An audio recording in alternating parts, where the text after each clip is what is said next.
പിന്നെ കുറേ പാട്ടുകാരുണ്ട്. ഇന്നിപ്പോൾ ബുർദൊക്കെ അങ്ങനെയാണല്ലോ, ബുർദയുടെ പേരും പറഞ്ഞ് കുറേ പാട്ട് പാടുക, ദഫിൻ്റെ പേരും പറഞ്ഞ് മ്യൂസിക് നടത്തുക അല്ലേ. അതിനേക്കാൾ നല്ല ഹാർമോണിയം കൊണ്ടുവന്ന് വെച്ചാൽ പോരെ. ആ ദഫിങ്ങനെ പൊട്ടുക. ബുർദയുടെ പേരും പറഞ്ഞിട്ട് എന്താ ഗാനമേള നടത്തുക, സിനിമ പാട്ടുകൾ നടത്തുക. കിളിയേ ദിക്ർ പാടി കിളിയേ എന്നൊക്കെ പാടുക തന്നെ അല്ലേ.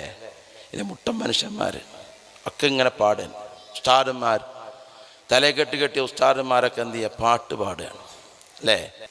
ഓരോ കുറച്ച് കോപ്രായങ്ങൾ കാണിക്കുക. അതിൻ്റെ പേര് മഹബ്ബയാണ്, അതിൻ്റെ പേര് ഇഷ്കാണ്. കൊച്ചിയിൽ കഴിഞ്ഞതിൻ്റെ മുമ്പത്തെ വർഷം എന്നൊരു പരിപാടിക്ക് ക്ഷണിച്ചു കൊച്ചിയിൽ. ഞാൻ അവിടെ ചെന്നപ്പോൾ ഈ ബാനറിൻ്റെ മുകളിലെല്ലാം ബുർദ മജ്ലിസ് നേതൃത്വം കൂരിക്കുഴി തങ്ങൾ. അപ്പം ഞാൻ പഠിച്ചവന് ഞാൻ ഇത്ര വലിയ പാട്ടുകാരനാണോ? അപ്പം ഞാൻ ചോദിച്ചു എന്താ സംഭവം.